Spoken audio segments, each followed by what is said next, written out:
안녕하세요. 예. 자, 보시죠. 오늘은 사장 철골 구조에 대해서 설명을 좀 드리도록 할 겁니다. 사장 철골 구조. 이번 교재 222페이지. 222페이지입니다. 보시면 전체 목차 한번 볼게요. 철골 구조에서 우리가 배워야 될 게 첫 번째가 이제 개요.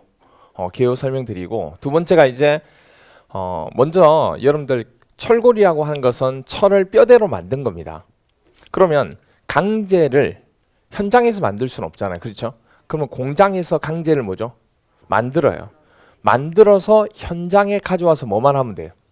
조립만 하면 돼요. 조립만. 기둥으로 세우고 그 다음에 볼을 연결하고 그리고 이제 뼈대를 만들어 가는 겁니다. 그렇게 하기 위해서 공장에서 강제를 가공하는 작업이 있을 거잖아요. 뭐 자르고 그리고 또 뭐 여러 가지 파야 될 거 파고 그 다음에 어떤 구멍도 뚫고 뭐 이런 작업들.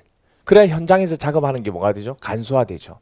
그런 작업들을 공장에서 하는 작업이다 이렇게 해요. 근데 실제로 시험 문제 여기서 많이 안 나와요. 이게. 근데 이제 흐름상 이제 절에 들어간 것 중에 하나. 주로 용어 위주로 조금 많이 나오는 것들을 보시면 돼요. 여기서는. 그리고 이제 이걸 가지고 와서 이제 현장에서 이제 접합을 하겠죠. 그러면 강 구조, 이 철골 구조가 제일 중요한 것 중에 하나가 뭐냐면 이 접합입니다. 왜냐하면 공장에서 만들어서 가져온 것을 현장에서 접합을 하는데 이 접합의 상태가 나쁘면 구조물 전체가 어떻게 돼요? 위험할 수 있거든요. 이 접합이 되게 중요합니다. 그래서 시험 문제는 접합을 제일 많이 출제를 해요. 이 부분들. 그 다음에 이제 하게 되는 게 이 부분 이제 접합을 하는 방법을 이제 본 거고, 이 접합을 이용해서 현장에서 이제 시공하는 거, 그게 대해서 4절로 이제 주어지게 됩니다. 그래서 전체적으로 보시면 알겠지만 이게 총 4개 절로 이루어져 있고, 시험 문제에서는 뭐 원래는 한 2문제 정도 나오는 장입니다. 근데 최근에 와서 이 문제의 문항수가 많아지고 있어요.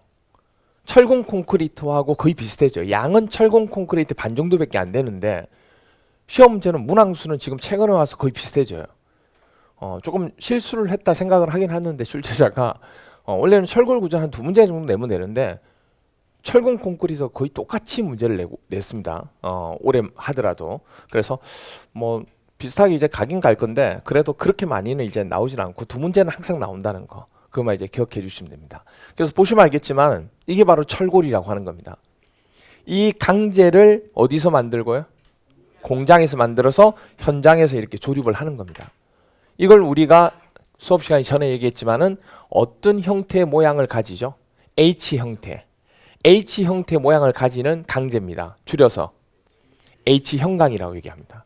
그래서 H형강을 주로 뼈대를 많이 세워요. 그래서 기둥으로도 세우고 보로 세우고 이런 식으로 되죠. 이렇게 뼈대를 먼저 만들고 이 위에다가 바닥을 만들어야 되는데, 바닥은 데크라고 해서 혹시 여러분들 우리 옥외에 나무 같은 거 이렇게 깔고 위에 이렇게 휴식 공간 하기 위해서 밑에다 바닥 까는 거 있죠. 그걸 데크라고 하는 거 들어보셨어요?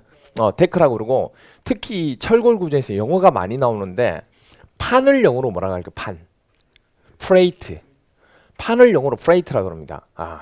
영어도 많이 나오고요. 참 너무 유식해집니다. 이게 시설계를 하게 되면. 그래서 영어 실력도 부쩍 늘어납니다, 여러분들이. 그래서 판을 영어로 프레이트. 이 프레이트라는 얘기가 되게 많이 나와요. 프레이트. 덮는 판을 뭐라고 부를까요? 그렇죠. 덮는 거니까 커버잖아요. 커버 프레이트 이렇게 얘기합니다. 그런 말들이 많이 나와요, 영어가. 그래서 우리나라 말로 덮는 판 이렇게는 안 나와요, 또 시험 문제에서는. 그냥 커버 플레이트 이렇게 해요. 어떻든 이 위에다가 판을 붙이는데 데크, 바닥 부분에 대한 데크 판을 붙이는데 그걸 데크 플레이트라고 얘기합니다. 나중에 설명드릴게요. 그리고 그 위에다가 철근 깔고 콘크리트 부으면 바닥이 되는 거예요, 이제. 그리고 똑같이 이제 벽도 만들고 그렇게 이루어지는 게 철골 구조다 이렇게 보시면 됩니다. 아시겠죠? 자, 이렇게 돼 있습니다. 그러면 223페이지부터 이제 설명을 좀 드릴게요. 1절 보시면 개요가 나오는데 일반적인 사항에서 보시면 가로 2번에 철골 구조의 특징 나오나요? 철골 구조 특징 나오는데 별표에서 봐주세요. 뭐 오른쪽 표시되어 있지만 시험제 되게 많이 나왔습니다. 11에 16회, 17회, 21회, 22회, 24회 이렇게 나왔어요. 정말 많이 나왔죠. 그래서 철골 구조가 가지고 있는 특징이 있는데 장점과 단점이 있습니다. 이 장점과 단점이 다 나오기 때문에 체크를 조금 해주시면 되고, 이건 외우는 개념이 아니고 읽어보시면 충분히 이해가 되는 겁니다. 첫 번째는 뭐냐면, 여러분들 강제는 뭐가 좋아요? 뭐 강도도 좋지만 여러 가지 강도, 재료가 잘 늘어나는 부분에 있어서 강도가 되게 높아요. 그리고 부재를 길게 만들어도 철근처럼 많이 휘어지진 않죠. 그래서 이건 뭐냐면, 강제는 단위 중량에 비해서 강도가 높다. 만약에 콘크리트를 만든다 그러면 단면이 엄청나게 커져야 되는데, 이거는 단면을 줄일 수 있다는 얘기예요. 그래서 양을 줄이면서 고강도무로 구조체를 가볍게 해서 고층 구조, 그리고 장스팬, 긴 부재의 길이로 만들 수 있다, 그 얘기입니다. 두 번째로, 강제는 뭐가 크죠? 인성. 연성이 뭐였죠? 재료가 늘어나는 성질을 연성. 그럼 인성은 뭐였어요? 변형에 견디는 성질. 힘을 줬을 때 재료가 늘어나는데 그 늘어나서 파괴되지 않고 변형에 견디는 성질이 인성이었습니다. 그럼 인성이 크다는 얘기는, 자, 여기 한번 볼래요? 이렇게 건물이 세워져 있습니다. 그럼 바람이 불어요. 또 지진이 왔어요. 이렇게 변형이 되죠. 근데 콘크리트는 연성이 떨어지잖아요. 그럼 이렇게 하다가 툭 부러질 수도 있죠. 근데 강제는 뭐냐면 이렇게 하다 이렇게 계속 하는 거예요. 그리고 다시금 뭐죠? 탄성이 있으니까 다시 돌아와요. 그러니까 물체의 위치가, 여기 있던 물체의 위치가 이렇게 위치가 변했어요. 이걸 뭐라 부를까요? 잘 들어보세요. 내가 여기 있었는데 위치가, 여기 있는 위치가 이렇게 변했다고요. 그걸 뭐라 부를까요? 위치가 변했다? 위변 이상하잖아요. 이걸 변이라고 얘기해요. 위치가 변한 거 어려운 거 아니에요. 변이 그러면 되게 뭐 야, 엄청난 게 하나도 안 숨어 있어. 그냥 위치가 변하는 걸 변이라고 해요. 그러면 이게 여기 있던 위치가 이렇게 변하려면 재료가 변형에 대해서 견디는 능력이 뛰어나야죠. 그러니까 강제는 변형의 능력이 뛰어나다면서요. 그러니까 당연히 인성이 커니까 변이에 대해서 뭐 하죠? 강할 수밖에 없죠. 그 얘기예요. 그 얘기. 그래서 변형에 유리하다. 그렇죠? 그런 부분들. 그래서 변형에 유리하고, 그 다음에 변이에 강하다, 뭐 이런 말을 쓰는 거고, 그리고 소성 변형, 파괴될 때까지 견디는 능력이죠. 그런 소성 변형의 능력이 우수하다는 거. 그 다음 디귿은, 강제는 어디서 만들죠? 공장에서. 공장에서 생산되어서 당연히 현장에서 만들면 만드는 사람의 능력에 따라서 재료가 좋을 수도 있고 나쁠 수도 있는데, 공장에서 기계를 통해서 정확하게 만들어지는 거기 때문에 아무래도 뭐가 좋아요? 그렇죠. 균질성. 균질성이 되게 좋아요. 그래서 균질성이 매우 뭐하다? 좋다. 그리고 정밀한 정도. 정도라는 게 뭐냐면 정밀한 정도. 이런 부분들이 높은 해석이 가능하다, 뭐 이런 말입니다. 그래서 그만큼 설계에 대한 신뢰성도 좋고 품질에 대한 신뢰성도 높다, 이렇게 얘기하는 겁니다. 그리고 리얼에 보면 인장 응력, 강제는요. 보시면 알겠지만은 강제는 크기가 커요. 철건하고 달라요. 철건은 인장에는 강하지만 압축에는 약했죠. 근데 강제는 인장에도 강하고 압축에도 강한 거예요. 그래서 다 강합니다. 그러니까 이 강제를 가지고 뭐로도 쓰는 겁니까? 기둥으로도 쓰죠. 그렇죠? 만약에 압축에 약하다 그러면 기둥에 쓸 수가 없어요. 근데 기둥에 쓰잖아요. 그렇게 됩니다. 그래서 인장력과 압축력이 거의 같아서 가늘고 길게, 세장이라는 얘기가 뭐예요? 가늘고 길게 사용할 수가 있습니다. 여러분들. 그리고 미험에 보시면 공장 제작 작업과 현장 조립 작업으로 공사의 표준화를 도모할 수 있고 시공이 그만큼 효율성이 높다는 거. 그리고 물을 사용하지 않습니다. 물론 바닥은 물을 쓰지만 일반적인 뼈대는 물을 안 써요. 그러면 공사 기간이 짧아지겠죠. 그 얘기입니다. 그리고 이제 증축을 할 때도 편하고요. 보수할 때도 편합니다. 그런 것들. 그리고 단점이 있느냐? 있죠. 강제 그러면 딱 두 가지 약점이 있습니다. 불에 약하고 부식이 된다는 거. 그렇죠? 불에 약하고 녹슬기 쉽다는 거. 그 첫 번째 1번이 기억이 뭐냐면 강제의 내력, 견디는 힘은 불을 화재가 났을 때 고온에 대해서 취약합니다. 그래서 한 500에서 600도씨 정도 되잖아요. 그럼 원래 얘네가 가지고 있던 강제가 가지고 있던 강도, 힘이 반으로 떨어집니다. 그래서 여러분들 그거 혹시 보셨나요? 세계무역센터. 미국에 있는 세계무역센터가 그 건물에 비행기가 왔잖아요. 비행기가 와서 탁 뚫고 들어갔습니다. 그러면 당연히 위에가 넘어지는 것은 이해가 돼요. 왜요? 허리를 잘랐으니까. 근데 밑에가 넘어지는 거는 밑에가 주저앉는 거 좀 이상하잖아요, 이게. 그게 왜 그러냐면 이게 들어감으로 해서 폭발을 했겠죠. 그럼 화재가 나요, 안 나요? 화재가 나죠. 화재가 나니까 강제의 힘이 없어지는 거예요. 원래 가지고 있는 강도 500에서 600도쯤 올라가도 반이 떨어지는 거예요. 지탱을 해요, 못 해요? 그래서 2차적으로 붕괴가 생기는 거예요. 강제가 그런 면에서는 좀 불리하는 겁니다. 여러분들 고층 건물에 쓰는 거는 유리하지만, 그리고 800도씨가 되면 거의 힘이 없어요. 그럼 화재가 나게 되면 800도씨는 금방 올라가거든요. 그 얘기를 하는 겁니다. 그래서 무슨 설계를 해야 돼요? 그렇죠. 불에 대해서 견디는 설계를 해야 됩니다. 그래서 이 내화 설계는 이제 맨 마지막에 우리가 배우게 돼요. 자, 그래서 넘겨보시면 224페이지. 강제는 단면에 비해서 아까도 얘기했지만은 워낙 강도가 크기 때문에 가늘고 길게 만들 수 있다고 얘기했죠.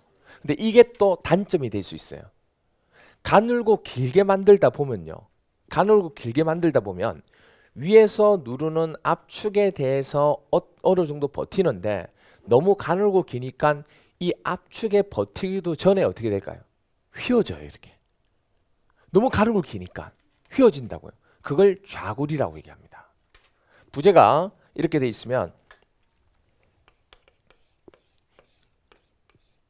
이런 기둥이 있는데 실질적으로 위에서 작용하는 압축에는 견디는데 압축에는 충분히 견디는데 너무 가늘고 길게 만들다 보니까 이게 압축에는 견디는데 이런 식으로 먼저 뭐가 발생한다? 좌굴이 발생한다. 휘어진다. 이걸 좌굴이라고 그래요. 그래서 부재를 가늘고 길게 할 때 뭐 조심해라? 좌굴을 조심해라. 그래서 어떻게 하냐면 나중에 이 가늘고 긴 거 있죠. 가늘고 긴 거에 대해서 너무 가늘고 긴 게 차이가 많이 나면 지금처럼 뭐가 생기니까? 자굴이 생기니까 이 비를 가늘고 긴 것에 한 비를 딱 제한을 두는 거예요. 야, 가늘고 긴 거 이거보다는 크게 하면 안 돼. 이렇게 법으로 제한을 주는 거예요. 그걸 뭐라 불러요? 세장비라고 얘기합니다. 그게 세장비예요. 그런 것들 이렇게 됩니다. 그리고 동그라미 디귿. 접합부가 중요하다고 했기 때문에 접합부의 신중한 설계 뭐 이런 것들이 필요하고, 그 다음에 아무래도 콘크리트는 재료가 꽉 차 있죠. 그런데 강제는 보세요.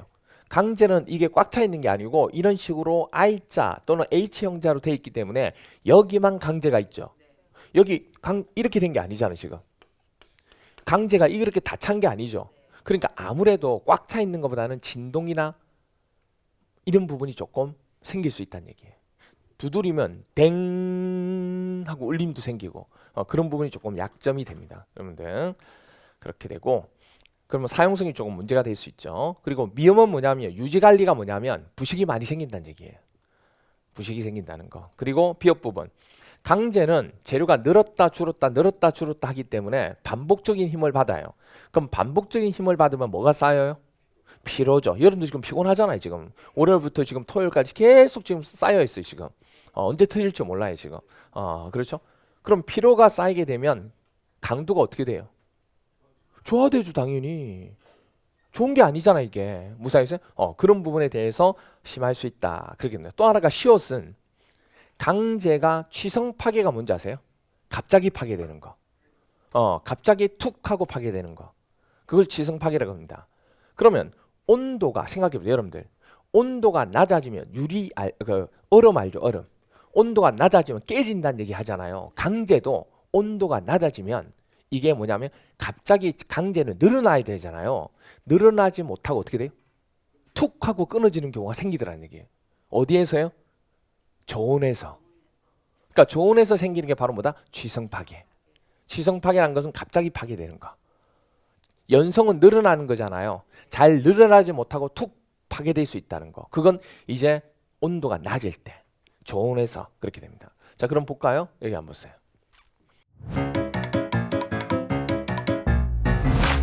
에듀윌 유료 회원만의 명품 자료 서비스.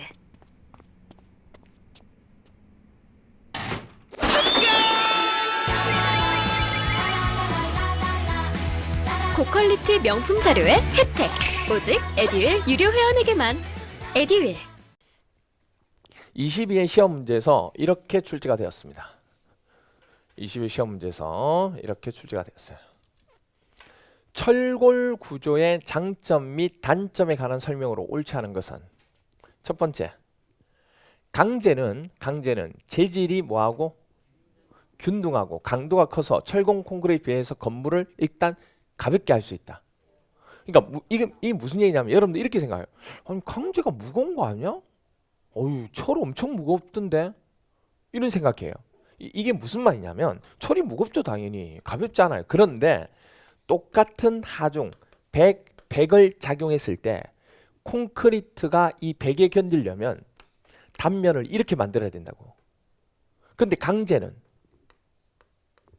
이만큼만 만들어도 이거보다 훨씬 더 많이 견뎌요. 그 정도로 강도가 뭐죠? 높다고요.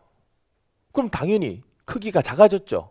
그래서 상대적으로 가볍다는 얘기를 쓰는 거예요. 강제가 우리가 알고 있는 무겁다는 것은 당연히 무겁죠. 그런데 철공 콘크리트에 비해서 똑같은 하중일 때 줄일 수 있기 때문에 왜? 강도가 너무 크니까. 그래서 같은 값이면 고층 건물을 지을 때 뭘로 쓰는 거예요? 왜? 가벼우니까 높이까지 올라갈 수 있는 거예요. 무거우면 높이가 못 올라가거든요. 그래서 고층 건물의 대부분이 이걸로 강제로 돼 있는 거예요. 물론 콘크리트도 쓰기도 하지만 대신에 뭐가 비싸죠? 돈이 비싸죠. 재료비가 많이 들어가죠 당연히. 예, 그런 부분 그렇게 됩니다. 그 다음에 두 번째, 길게 만들 수 있는 거 맞나요? 그리고 고층 건물 할 수 있나요? 예. 세 번째, 열에 약해서 무슨 설계? 불에 견디는 내화 설계에 대해서 내화 피복을 해야 됩니다. 맞고, 네 번째, 공장에서 만들어 오죠. 시공의 정밀도가 요구되어서 공사 기간이 무슨 말이에요 이게?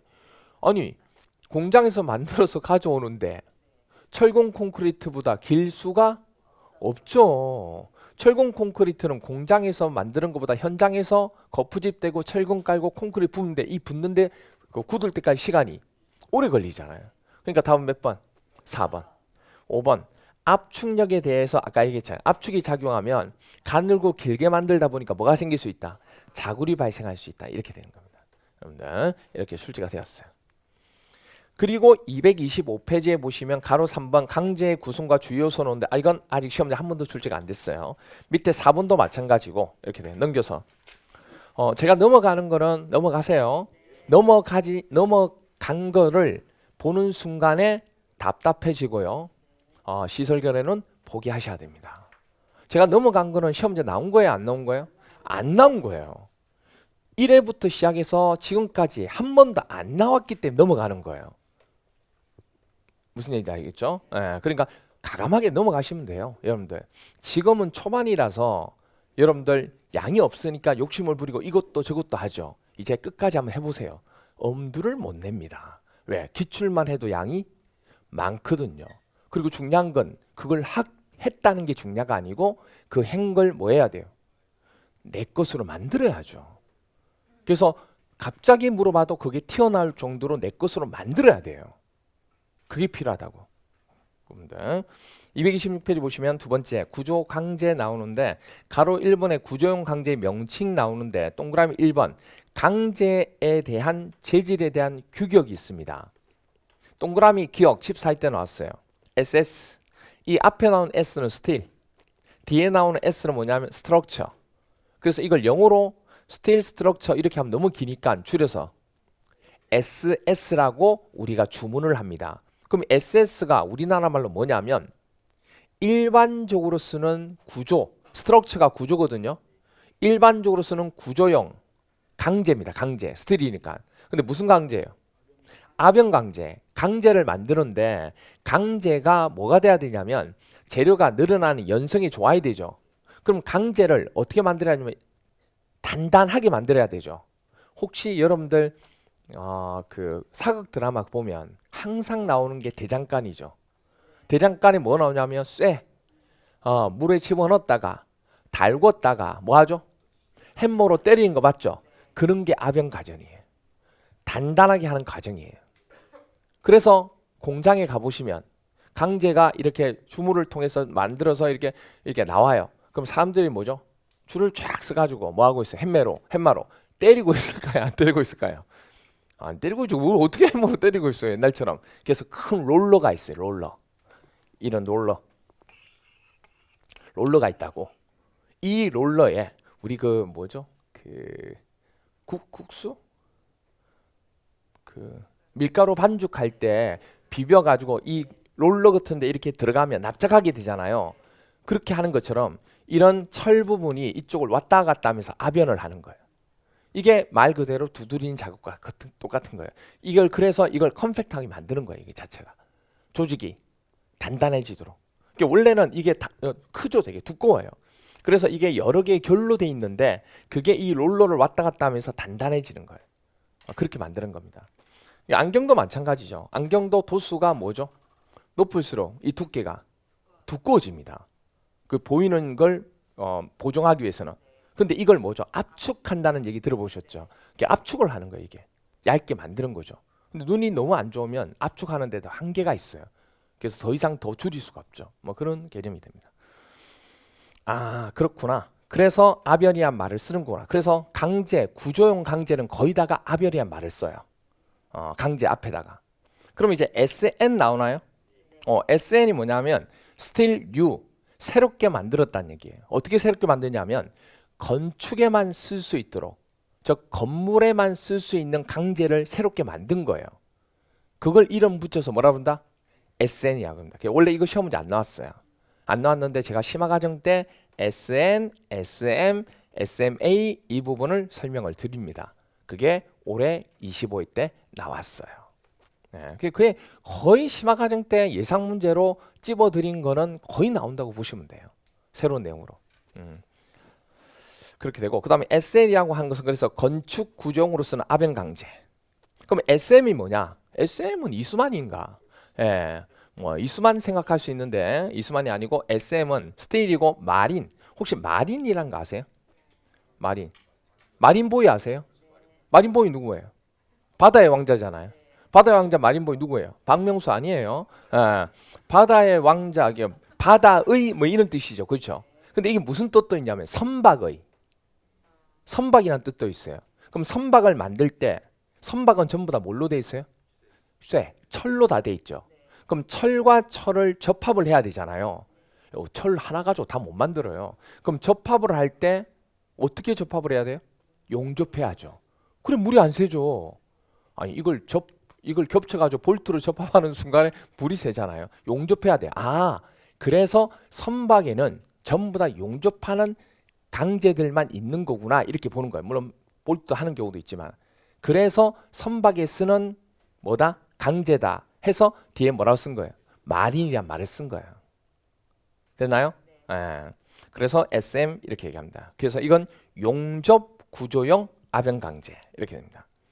그러면 SM 똑같이 용접 구조용 맞는데 뒤에 A가 있죠. A는 이제 뭐냐면 내우성, 기후에 견디다는 뜻의 영어입니다. 그래서 SMA라고 그러면 용접 구조용 열간 아변 강제인데 가운데 뭐가 들어가 있어요? 내우성이 딱 들어가요. 그게 바로 디귿과 리얼의 차이점입니다. 그렇게 봐주시면 됩니다. 시험 문제는 뭐 이거 자체를 가지고 물어보는 거예요. 다음 중 구조의 강제 재질 표시로 옳지 않은 것은 뭐 그런 식으로 물어봐요. 그렇게 봐주시면 돼요. 그래서 포인트가 기역, 니은, 디귿, 리얼만 보시면 돼요. 나머지 것까지 다 볼 필요는 없어요. 어차피 답을 찾는 부분만 되면 되니까. 그러니까 답은 항상 기역, 니은, 디귿, 리얼에서 나온다는 얘기예요. 이거 말고도 많죠. 그렇죠? 그러니까 이거 말고도 많은데 그 많은 걸 여러분한테 다 제시하면 여러분이 뭐죠? 다 외우겠냐는 얘기예요. 못 외우죠. 외울 수는 있겠죠. 뭐 양이 많아져서 그렇지. 그래서 딱 선택과 집중이에요. 할 수 있는 것만 드리는 겁니다. 답만 찾으면 되는 거 아니에요? 그렇잖아요. 그래서 딱 그 범위를 제시해 주는 거예요.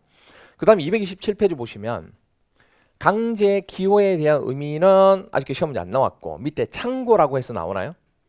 창고에 보시면 턴버클이라는 게 나와요. 턴버클 나오죠.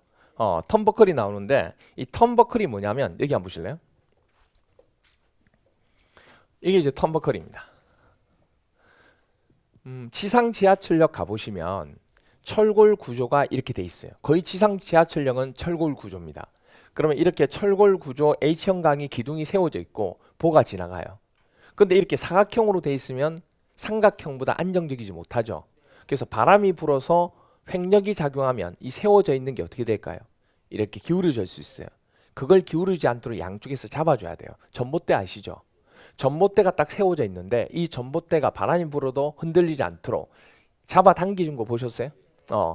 뭐도 그러냐면 나무도 마찬가지예요. 이것도 마찬가지. 이 기둥도 움직이지 않도록 양쪽에서 잡아당겨주는 겁니다.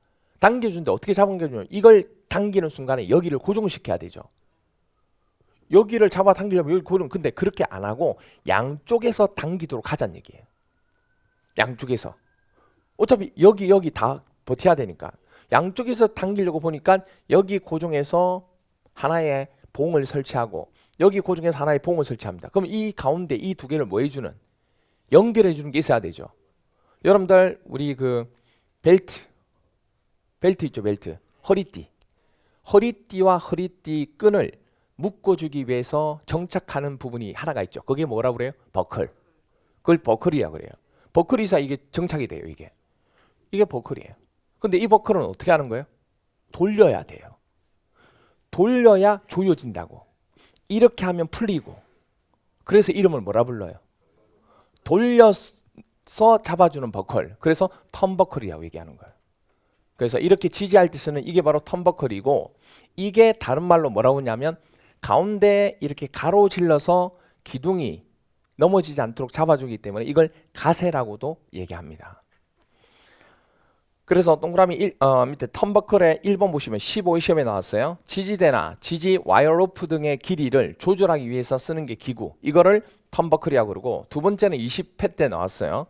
철골 구조의 절점 간의 대각선으로 연결하는 부재이 뭐죠? 가세.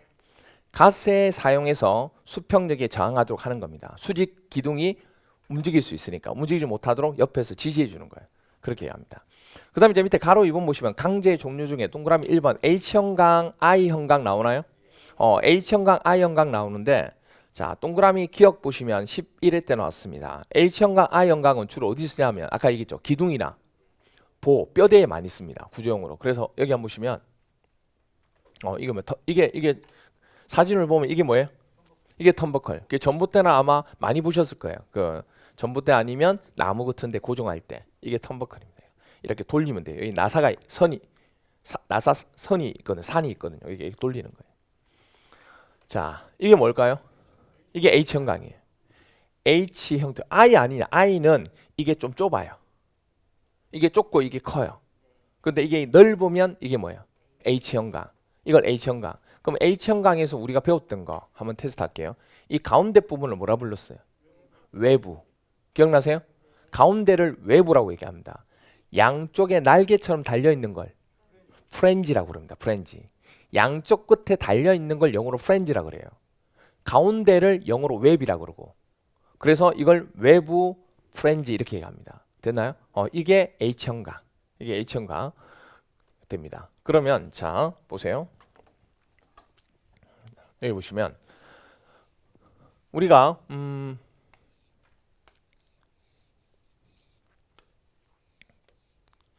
이런 H형 강을 주문을 할 겁니다. 주문해가지고 사용하려고 하기 위해서 주문을 할 겁니다. H형 강을 주문할 거예요. 그럼 주문을 할 때 주문할 때 뭐 해야 돼요? H형 강이면 H형 강 달라고 해야 되죠. 그리고 이 치수를 또 주문해야 돼요, 안 해야 돼요? 해야 돼요. 그리고 이 가운데가 외부죠. 외부에 대한 뭐죠? 두께도 주문하고, 이게 이름 뭐였어요? 프렌지의 뭐죠? 두께도 주문해야 돼요. 그럼 이거를 주문할 때 약속을 하는 겁니다. 어떻게 하냐면 이건 명칭을 정할 때 일단 제일 먼저 뭐냐면 견적서에 주문하게 될 때 형강의 종류를 제일 앞에 씁니다. 그럼 무슨 형강이에요? H형 강이라고 이렇게 씁니다. 만약 C다 그러면 C라고 쓰면 돼요. Z다 Z 쓰면 돼요. 그리고 여기다가 다시 이렇게 합니다. 구별을 해야 된가. 그 다음 나오는 거는 뭐죠? 치수, 크기를 나타냅니다. 크기를 나타내는데 제일 먼저는 크기를 큰 걸 표시하고, 그럼 밑에는 그 다음은 작은 거. 즉 뭐냐면 이쪽과 이쪽의 크기를 먼저 표시하고 그 다음에 두께를 표시하겠다 그 얘기예요. 그러면 크기를 표시할 때 이 크기가 외부 크기죠. 이 크기는 프렌즈 크기잖아요. 볼을 따진다면 폭이고 뭐 깊이고 뭐 이렇게 얘기할 수 있겠죠. 그렇죠? 그러면 이 자체에서 이 외부의 크기하고 프렌즈 크기 중에 두 개 중에 뭘 먼저 할까 하는 부분이에요. 뭘 먼저 하느냐? 외부를 항상 먼저 합니다. 외부를. 그러면 이 두께도 그 다음에 표시한다고 그랬죠. 두께 표시할 때도 뭘 먼저 해요? 외부. 그렇게 약속을 딱 정해놓은 거예요. 아니 이 크기는 외부로 했다가 두께는 또 뭐죠? 프렌즈로 했다가 그러면 안 되잖아요. 명확하게 그렇게 딱 정리해 놓는 겁니다. 그래서 앞에서부터 처음에 여기를 A라고 할게요. 여기를 B라 하고 여기를 T1, 여기 T2라고 할게요. 그러면 제일 먼저 H형광 표시하고 외부 크기부터 먼저 표시합니다. 얼마요? A 곱하기 이렇게 표시해요.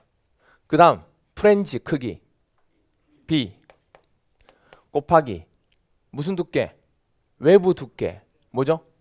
T1 곱하기 프렌즈 두께 T2 이렇게 하기로 약속을 한 거예요. 그럼 예를 들어서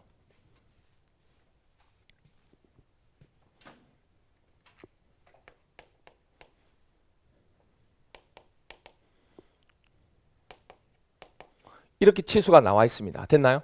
이거 주문하려고 합니다. 이거 주문할 때 H형광 외부 프렌즈 외부 프렌즈 됐나요?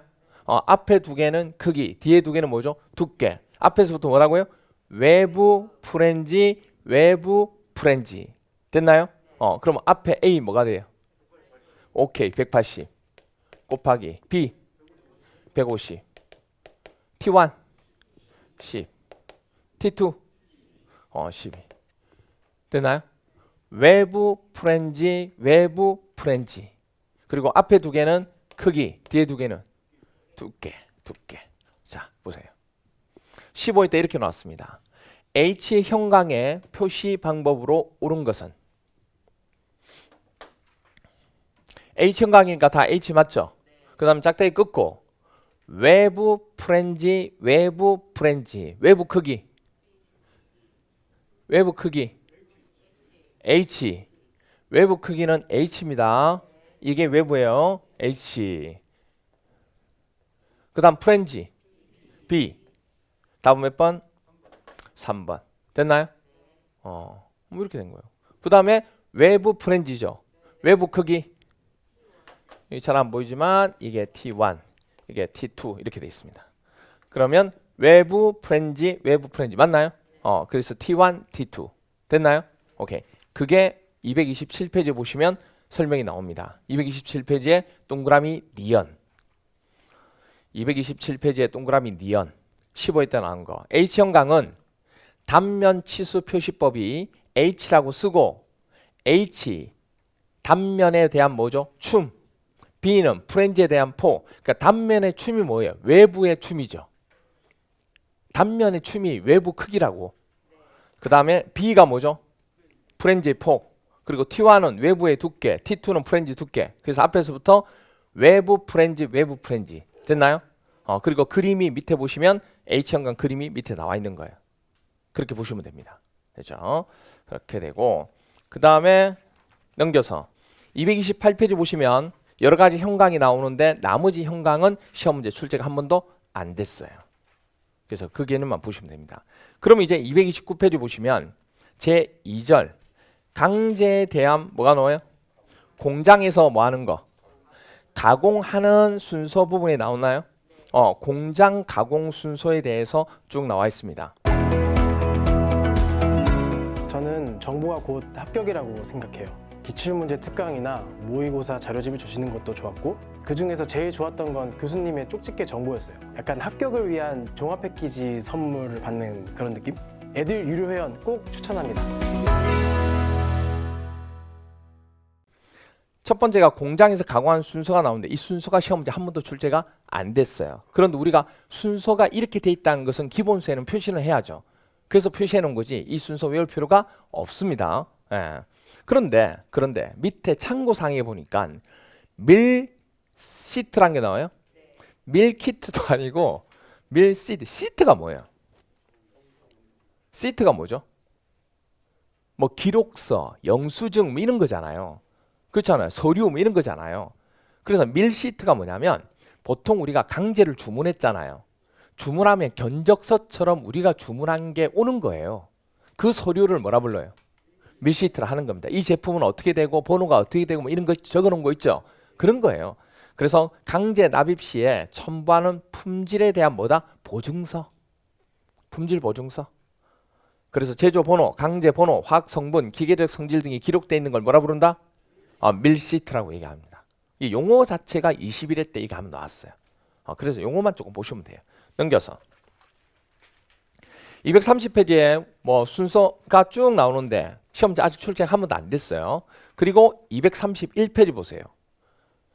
강제를 공장에서 잘라줘야 현장에 와서 뭐죠? 조립을 하죠. 그래서 5번에 절단하고 뭐 가공하는 얘기가 나오는데 그 절단도 시험문제 한 번도 출제가 안 됐어요. 근데 맨 아래쪽에 보시면 참고사항에 뭐 나와요? 전부 다 영어예요. 제가 얘기했죠. 철거구조 영어 많이 나온다고.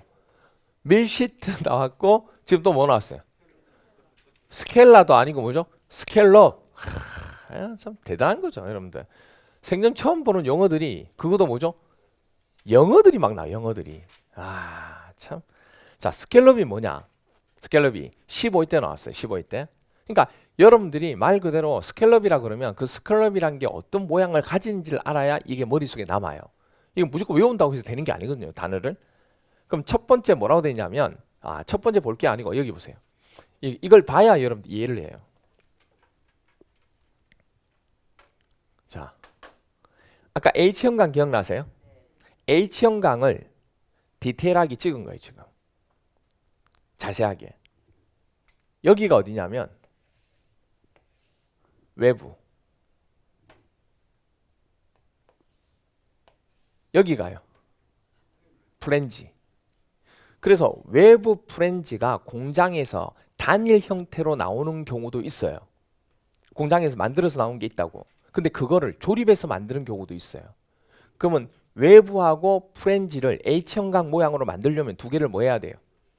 용접해야죠. 그러니까 이거는 조립식이고 조립 말고 H형광 모양이 공장에서 아예 용접하지 않고 나오는 제품들도 있다고요. 그러니까 우리가 주로 쓰는 것은 그 단일 제품을 쓰는 거예요. 근데 이거는 지금 인위적으로 우리가 필요해서 뭐 한 거예요? 모양을 만든 거예요. 판과 판을 조립해서 H형광 모양으로 만든 거라고 지금. 그러면 이 두 개를 H형광 모양을 만들려면 세워져 있고 수평되어 있는 걸 접합하려면 여기다 뭐 해야 돼요? 용접해야지. 용접. 무슨 아세요? 용접을 한 거예요. 용접을. 용접해서 쭉 가면 돼요. 이게. 그런데 이 H형광이 자 조그맣게 그리면 지금 이렇게 돼 있는 거예요. 그런데 위에서 힘을 받으면 나중에 나오겠지만 힘을 받으면 이 외부가 세워져 있죠. 어떻게 세워져 있어요? 외롭게 세워져 있어요. 혼자서 모든 힘을 얘네가 서서 버티고 있는 거예요. 안쓰러워요? 안 안쓰러워요? 별로 안 안쓰러워서 하시는 것 같은데. 예. 혼자서 외롭게 버티고 있으니까 이게 힘을 받으면 세워져 있잖아요. 이렇게 휘어질 가능성이 크죠. 자굴이 생기면서 여기가 툭 끊어지는 전단 자굴이 생겨요. 끊어진다고 이게. 그게 위험하니까 저 옆에서 도와주고 싶어요. 그래서 여기다가 판 있죠. 판을 보강하고 싶어요. 보강하는 걸 영어로 스티프너라고 얘기합니다. 영어 많이 나오죠. 네. 그래서 이 판 이름이 뭐라고요? 스티프너. 보강한다는 뜻입니다. 보강하는 판을 뭐라 부른다고요? 스티프너. 뒤에 나와요. 그냥 듣기만 하면 돼요. 이걸 뭐라 한다고요?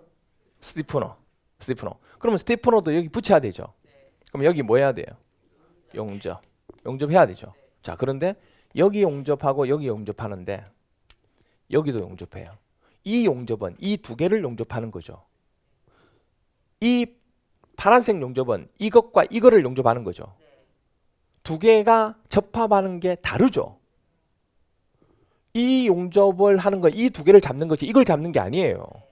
이 파란색 용접은 이거를 여기다 접합하는 거예요. 그런데 이렇게 용접해서 가다 보면 이 두 개가 만나죠. 그러면 얘네가 가다가 이게 있으면 얘네 보고 얘네한테 뭐라고 해야 돼요? 비키라고 해야죠. 야 비켜. 안 비키겠죠. 야 네가 뭔데? 그래서 이게 장풍을 쏘옵니다. 장풍! 여기가 어떻게 돼요? 오목하게 파지게 돼요. 그러면 얘네가 통과할 수 있어요, 없어요? 쭉 통과해서 겹치지 않아요. 이렇게 파낸 것을 스캘럽이라고 얘기해요. 우리나라 말로 뭐라는 줄 아세요? 모서리를 땄다 그래서 못따기라고 얘기합니다. 이게 바로 못따기예요. 모서리를 땄잖아요. 그렇죠? 못따기. 그래서 보시면 1번 스캘럽 밑에 보시면 용접선이 뭐 할 때요? 교차할 경우 이를 뭐 하기 위해서? 피하기 위해서 오목하게 뭐 한 거? 문장이 이해가 되죠. 그러면 외우지 않고 머릿속에 들어가는 거예요. 하지만 이해가 됐다고 해서 이게 생각이 나느냐? 스캘럽이란 단어가 생각이 안 나요. 이해는 되는데 스캘럽의 단어가 생각이 안 나요. 그래서 자주 보고 하셔야 되는 겁니다. 제가 누누이 얘기하지만 제 수업을 들으면 그냥 앉아서 이해가 돼요. 회계는 들어도 이해가 안 되고 민법은 들어도 이해가 안 되는 경우들도 있잖아요. 왜? 어려워서 그래요. 교수님이 잘못해서 그런 게 아니고 그 과목 자체가 어려운 거라고. 무슨 말이세요? 그랬는데 집에 가서 막 머리 싸매고 해야 되잖아요. 또 동영상 또 보고 해야 하는데 제 수업 들으니까 이해가 돼요. 그래서 뭐냐면 복습을 안 해요. 왜요? 이해가 되니까 그냥 뭐 내가 잘해서 그냥 이해가 돼서 된다고 생각해요. 근데 나중에 시험 보니까 어떻게 돼요? 점수가 안 나와요. 점수가 당연히 안 나오죠. 이걸 이해를 했다고 해서 점수가 나오면 전부 다 이해만 하죠. 반드시 암기를 하고 내 것으로 만들어야 점수는 나오는 겁니다. 그래서 제가 되게 어떻게 보면 불안하기도 해요. 그래서 수업을 좀 대충 할까 이런 생각도 들어요. 그래 여러분들이 공부하고 고민하고 할 거니까. 그러니까 여러분들한테 얘기하는데 복습 꼭 하셔야 돼요. 아시겠죠? 뭐 제가 대충 한다는 얘기는 아니고. 그래서 이 부분 이렇게 판 부분을 얘기하는 겁니다. 아시겠죠? 그렇게 됩니다. 그게 스캘럽이에요.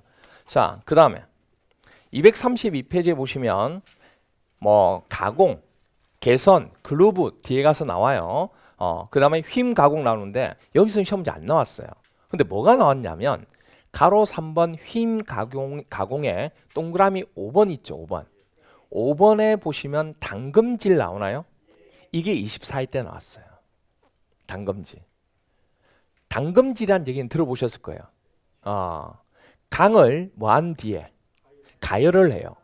가열한 후에 갑자기 차갑게 급냉하여 강도와 경도를 뭐 하는 거예요? 향상시키는 열 처리 작업을 뭐라 부릅니까? 당금질이라고 얘기하는 거예요. 그러니까 우리 이런 거죠. 아까 제가 뭐라고 하냐면 사극 드라마 얘기하면서 대장간에서 강을 가열해 가지고 차가운 곳에 팍 집어넣으면 연기 팍 나잖아요. 그게 당금질이에요. 그렇게 넣기도 하고 보통 상온에 차갑게 서서히 이제 가공하기도 하고 그런 거예요. 그래서 여러분들 뭐 그런 거 하잖아요. 여자분들은 잘 모르겠지만 남자분들은 사우나를 가거든요. 사우나 가면 뜨거운 물에 가서 뭐 앉아 있어요. 앉아 있다가 갑자기 또 어디 가요? 찬물에 가요. 냉탕에 가요. 왜요? 당금질을 하는 거죠. 예? 나의 정신을 당금질을 하는 거예요. 그리고 또 뭐죠? 뜨거운 물 가요. 그리고 또 이따가 뭐죠? 차가운 물. 엄청 당금질 돼요. 그 윤정 교수님께서 사우나를 좋아하시거든요. 그 피부가 좋으시잖아요. 그래서 사우나를 하시는데 사우나 가면 이런 식으로 많이 당금질을 한다고 그래요. 저도 얘기를 들었어요. 윤정 교수님한테. 그래서 뜨거운 물 갔다가 또 뭐죠? 차가운 물 갔다가 온도 차가 크니까 그러면 되게 이게 좋다고 그래요. 피부 자체가 자극을 받았다가 다시금 또 뭐죠? 뭐 이렇게 하고 이렇게 하면 좋다고 얘기하더라고요. 하여튼 그렇습니다. 아무튼 그래요. 그렇게 되고 그 다음에 이제 밑에 보시면 구멍 뚫기 나오는데 이 부분도 아직 출제가 안 됐어요. 그렇게 됩니다. 그러니까 여러분 보시면 알겠지만 시험이 나온 게 있고 안 나온 게 있지만 왜 이게 진행되냐면 책은요 흐름이거든요. 흐름인데 유학서가 아니잖아요. 기본서는. 그러니까 흐름대로 쭉 가는 거예요. 그러다가 나중에 이제 심화과정 가면 여기서 나올 수 있는 예상에 대한 내용을 체크해 드려요. 그럼 그것만 하면 돼요. 아시죠? 그리고 기본 과정 때는 기출만 하는 거기 때문에 기출만 체크하시면 돼요. 근데 제가 만약에 이거를 뜬구름 잡듯이 그냥 대충 이렇게 설명해 나가면 여러분은 뭐냐면 도대체 뭐가 기출인지 뭐가 안 나온 건지 이것도 해야 되고 저것도 다 해야 돼 이렇게 되는 거예요. 이게 기출 분석이 중요한 거예요. 그럼 여러분들이 할 것과 안 할 게 구별이 되잖아요 지금. 그렇죠? 그렇게 딱 할 것만 하시면 돼요 여러분들은. 자, 그래서 구멍 부분에 대해서 크게 볼 거 없고 234페이지 보세요.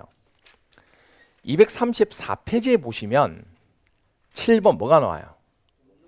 이게 뭐냐면 공장에서 이제 현장 가기 전에 마지막 작업이에요. 아까 얘기했죠. 철골 구조가 약점이 뭐예요? 녹슨다는 거. 그럼 녹슬지 않도록 페인트 칠해야 되죠. 그게 뭐예요?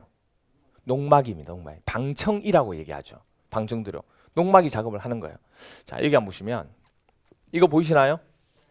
원래 강제 색깔은 이 색깔이 이 색깔. 근데 아마 지나가다 보면 이 갈색으로 돼 있는 거 많이 보셨죠? 이게 바로 녹막이 칠이에요. 이걸 이제 녹막이 칠을 딱 해서 공장에 오는 거예요. 아니 색깔도 많은데 여러 가지 색깔이 있잖아요. 좀 아름다운 색깔 하면 되지. 이게 녹막이 칠 한 거예요. 여기다 이제 색깔을 다른 거 하려면 거의 입히면 되는 거고, 이게 먼저 녹막이 칠. 녹슬지 말라고 하는 겁니다. 가로 1번 보시면 일반 사항에 동그라미 1번 철제 바탕일 경우 일단 녹막이 칠할 때 이렇게 녹막이 칠을 했습니다 하고 샘플을 표시를 먼저 해요. 샘플 표시할 때 항상 하는 치수는 뭐냐면 한자. 여러분 한자가 뭔지 아세요? 30cm. 그래서 여러분들 우리 그 집에 보면 옛날에는, 지금은 이제 잘한 표현을 안 쓰죠. 장농 있잖아요. 장농 9자 들어간다, 6자 들어간다, 이런 얘기 많이 하잖아요. 그래서 6자 들어가면 그게 얼마예요? 30점이면 3, 6, 18, 1.8m라는 뜻이에요. 되나요? 이게 보통 자 개념이 그렇게, 여러분들 그 들고 다니는 거 있죠? 들고 다니는 거 있잖아요. 이거 자. 그게 왜 이름이 자예요? 야, 좀 받칠 때 쓸 거 줘 해서 자하고 줬다고 해서 자예요? 아니에요. 그게 아니고 한자 개념이에요. 그래서 원래는 자라 그러면 30cm를 자라고 하는 거예요. 자가 치수 재는 거잖아요. 그래서 원래는 30cm라고. 근데 가지고 다니기 힘드니까 15cm, 10cm가 변형된 거지. 원래 자라 그러면 뭐가 돼요? 30cm. 그래서 기본적으로 자하면 30cm 자예요. 왜 자라고 하는지 알겠죠? 네, 그래서 자예요. 오늘 많은 걸 배웁니다, 여러분. 상식적으로. 그래서 자는 거예요. 한치 앞을 못 본다 아세요? 세치혀 들어보셨어요? 세치혀. 세치가 몇 센치예요 도대체? 예. 한치가 얼마일까요? 3cm입니다. 무사히세요? 3cm라고.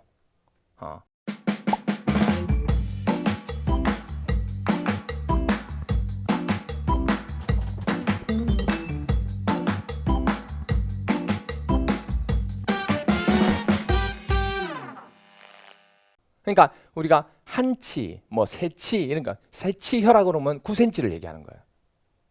그래서 치라는 그거라고 이게. 예. 그래서 한치 앞을 못 본다. 어디를 못 본다는 얘기예요. 바로 3cm 앞을 못 보. 3cm 앞 못 보죠. 앞에 있는 걸 더 못 봐요. 솔직히 얘기하면. 그렇죠? 멀리 있는 게 볼 수 있지만. 그래서 그런 개념. 그래서 치수를 표시할 때 300이라는 치수가 많은 거구나 이렇게 되는 거예요. 우리나라는 자 개념으로 옛날 많이 했기 때문에. 그래서 샘플링 크기는 견본 크기는 300 곱하기 얼마다? 300이 되는 겁니다. 그리고 동그라미 2번, 1번, 2번이 18대 나왔어요. 도료의 배합 비율 및 여러분들 그 페인트를 배합을 하잖아요. 그러면 페인트 만들 때 여러 가지가 들어갑니다. 색깔을 만들어내는 알료 들어가고 들어가고 막 들어가거든요. 그때 여러분들 유성 페인트를 일반적으로 대표적으로 얘기하니까 유성 페인트는 그 물기를 조절할 때 뭐 집어넣죠? 혹시 신나 들어보셨어요? 신나가 바로 시너입니다. 시너. 신나는 일본식 발음이고 원래는 시너 이렇게 된다고요. 시너. 그래서 이런 액체 개념의 비율을 정할 때는 항상 뭐냐면 질량비. 왜냐하면 여러분들 시너나 이 페인트는 다 액체잖아요. 액체의 배합 비율을 정할 때의 비는 질량비로 합니다. 그럼 액체가 아니고 고체 있죠, 고체. 고체는 그럼 무슨 비를 하는지 아세요? 그렇죠. 질량의 반대가 뭐죠? 용적비. 그래서 나중에 아직 시험 문제 안 나왔지만 혹시 다른 게 고체에 대한 내용에 대해서 비를 물어본다. 그럼 뭐라고 생각하면 돼요? 용적비 이렇게 기억하면 돼요, 나중에. 그래서 그렇게 알아주시면 돼요. 액체 개념은 전부 다 머릿속에 뭐다? 질량비. 근데 시험 문제 이걸 바꿔서 내요. 용적비로. 그래서 제가 얘기하는 거예요. 포인트를. 액체는 무슨 비? 질량비. 그리고 동그라미 5번에 보시면 이것도 18회 때 나왔는데 볼트 아시죠? 볼트는 여러분 나사선이 있어요, 없어요? 나사선이 있죠. 그러니까 선이 있으니까 이거는 선이 마모가 되면 쓸 수가 없죠. 그래서 볼트는 형상에 요철이 많고 부식이 쉬우므로 도장하기 전에 반드시 뭐 해라? 방식 대책을 수립해란 얘기예요. 부식이 되면 또 접합이 잘 안 되니까. 그리고 동그라미 6번 부분인데 17회, 21회, 23회 세 번 나왔어요. 처음 1회째 방청 도장은 이 페인트 칠하는 거 말하는 겁니다. 농막이치. 먼저 어디서 해야 돼요? 공장에서. 가공장에서 조립하고 합니까? 조립 전에 합니까? 조립하고 난 뒤에 하면 조립 맞닿는 부분 못 할 수 있잖아요. 그러니까 조립 전에 먼저 도장을 하는 게 원칙이라고요.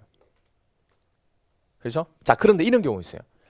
그러면 조립하기 전에 공장에서 먼저 한번 칠하고 혹시라도 현장에 도착해서 중간에 벗겨질 수도 있죠. 현장에 도착하면 한 번 더 칠하는 게 원칙이에요. 두 번 보통 칠해요. 그런데 이런 경우 있어요. 한 번 칠하고 난 뒤에 현장에서 칠하는데 그때 현장에서 작업할 때 현장에서 칠할 수 없는 부위가 있을 수 있어요. 그럴 경우에는 미리 두 번을 칠하기도 합니다. 그래서 밑에 보면 단서조항 부득이하게 조립 후에 도장할 때는 조립하면 밀착되는 면 있죠. 그거는 1회 도장이 곤란하게 되면 1회에서 얼마? 2회씩 조립 전에도 도장할 수 있다 없다? 있다. 예외적으로. 곤란한 곳은 그렇게 한다는 얘기예요. 그리고 235페이지 보시면 가로 3번 농막이 도장해서는 안 되는 환경이나 기상조건 나와요? 이 나오는데 이게 법이 자 여기 보세요. 잘 들으셔야 돼요. 이게 개정된 게 아니에요. 프린트 드렸잖아요. 정오표에 보시면 나와 있는데 개정된 게 아니고 뭐라고요? 제정됐어요. 제정하고 개정의 차이점 아시죠? 개정은 바뀐 거고 제정은 새롭게 만들어진 거예요. 그러니까 이 지금 나와 있는 가로 3번에 있는 이거 아직 시험 문제 안 나왔어요. 지금 체크하지 마세요. 지금 235페이지 나오는 가로 3번은 아직 시험 문제 안 나왔다고. 나중에 심화과정 가서 할 거예요. 이 부분이 법이 지금 구조기준이 그대로 있어요. 이게. 있는데 새롭게 이 부분과 똑같은 부분이 제정이 됐다고. 뭐가 나왔냐면 지금 이거는 건축하고 토목이 우리 토목도 강제 써야 안 써요? 교량 같은 거 있잖아요. 그거를 쓸 때 공통으로 쓰는 기준이고 다시금 이 건물에는 이게 좀 맞지 않잖아. 그래서 건물에 쓰는 강제 기준을 새롭게 만들어낸 거예요. 만들어내면서 똑같은 내용인데 두 개가 다르게 나온 거예요. 이게. 그래서 이 파트에 대해서 재정이라고 해서 추가로 하나 올린 거예요. 그럼 시험 문제 나올 때 그럼 어떻게 할 거냐? 내용이 다른데. 그렇잖아요. 그래서 안 낼 가능성이 큽니다. 충돌이 되면. 안 낼 가능성이 크고 만약에 낸다 그러면 반드시 뭐예요? 이게 표시를 해줘야 돼요. 건축 구조물에 대한 내용인지 아니면 공통적인 건지 이걸 구별 안 해주잖아요. 바로 이의신청입니다. 그럼 모두 정답 처리. 근데 제가 볼 때는 아마 안 할 가능성이 커요. 그러면 한 문제 맞추는 겁니다. 바로 이의신청이에요. 아시겠죠? 그래서 제가 볼 때는 이거를 오히려 외우지 않는 게 하나의 방법이에요. 무슨 얘기인지 알겠죠? 출제자가 제가 이때까지 주택관리사만 주택관리사를 아마 시승에 제가 제일 오래 하긴 했을 건데 보면서 출제자들이 웬만해서는 구조기준을 어디 구조기준 제시를 안 해요. 그래서 항상 나올 때마다 이 신청 부분이 생겨서 받아들인 경우가 되게 많아요. 그래서 이 파트도 마찬가지일 거예요. 자, 그래서 어디를 보시냐면 236페이지. 그래서 우리는 어떻게 할 거냐면 시험 문제 나온 것 중에서 이런 식으로 똑같은 부분인데 새롭게 제정된 거 있죠. 그거는 새롭게 제정된 걸로 할 거예요. 외울 거예요. 왜? 건축물에 대한 기준을 우리는 봐야 되니까. 아시겠죠? 근데 시험 문제 출제할 때 아마 출제위원들은 공통적인 사항을 낼 수도 있어요. 근데 그래봤자 이 신청이 들어가서 무조건 모두 정답돼요. 여러분 보고 이것도 외우고 이것도 외우라고 하면 내용이 많아지잖아요. 그래서 하나를 선택해 드린 거예요, 제가.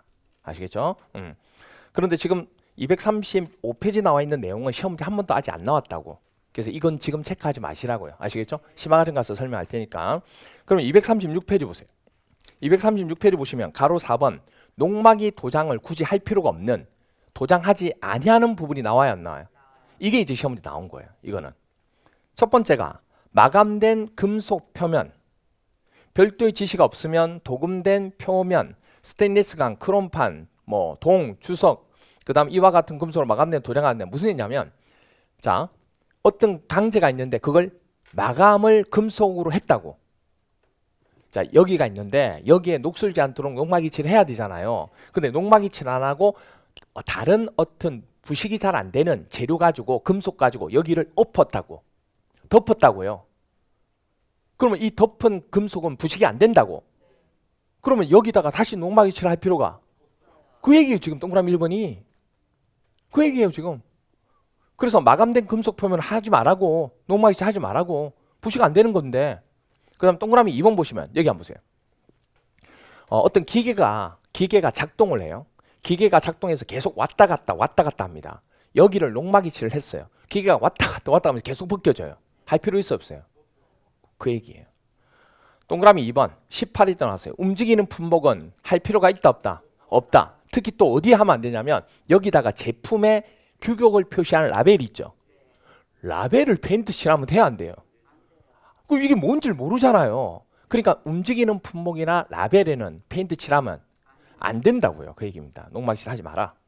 그 다음에 동그라미 3번도 22회 때 나왔어요. 이건 뒤에 이제 배우는데 고장력 볼트 접합부의 마찰력.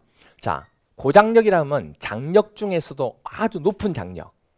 상당히 큰 인장력을 가지고 작용해도 파괴되지 않도록 만든 볼트가 고장력 볼트예요. 일반 볼트보다 되게 커요. 근데 이 고장력 볼트는 뭘 가지고 하냐면 자, 여기 한번 보세요.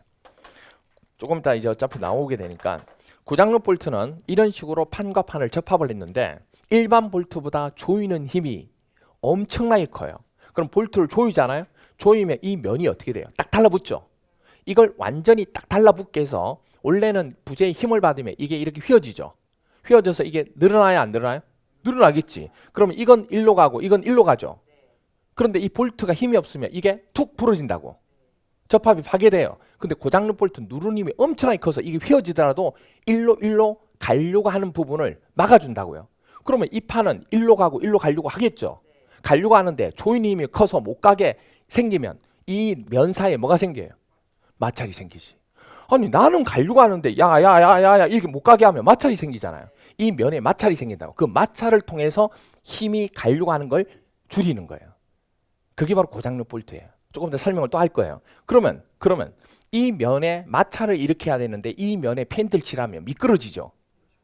그 페인트 칠하면 돼야 안 돼요? 안 된다고 그 얘기예요. 그래서 고장력 볼트 접합부에 마찰면은 페인트 칠하면 농막이 칠하면 안 된다는 얘기예요. 그리고 네 번째, 현장 용접하는 부위나 초음파. 여러분들 현장에서 용접하는 것은 용접은 불을 쓰는 거죠. 페인트 칠하면 인화성 물질이죠. 화재 위험이 크죠. 그래서 하면 안 된다는 얘기예요. 그리고 또 하나 뭐냐면 엑스레이 알죠? 엑스레이 찍을 때 벗어야죠. 금속 같은 거 있으면 돼야 안 돼요? 안 돼요. 근데 페인트를 칠하면 페인트를 분석하는 거예요. 용접을 하고 난 뒤에 그 용접이 잘 됐는지 안 됐는지를 엑스레이 찍어야 되는데 거기다 페인트 칠하면 페인트의 품질에 대한 상태가 나오잖아요. 그래서 그런 곳은 페인트 칠하지 마라. 그 얘기입니다. 농막 칠하지 마라. 그리고 5번 콘크리트에 밀착되거나 매입되는 부분은 콘크리트에 들어가는 부분은 어차피 콘크리트 들어가는데 녹이 썰어야 안 써요. 녹 안 쓰죠. 그러니까 녹이 되지 않기 때문에 할 필요가 없는 거예요. 그리고 가능하면 조립에 의해서 맞닿는 면은 어차피 맞닿게 되는 거니까 하는 것도 있고 안 하는 것도 있는데 일반적으로 조립에 맞닿는 면은 굳이 하지 않겠다 그 얘기예요. 네. 그래서 문제 한번 볼게요. 여기 보세요. 18위 시험이 이렇게 나왔습니다.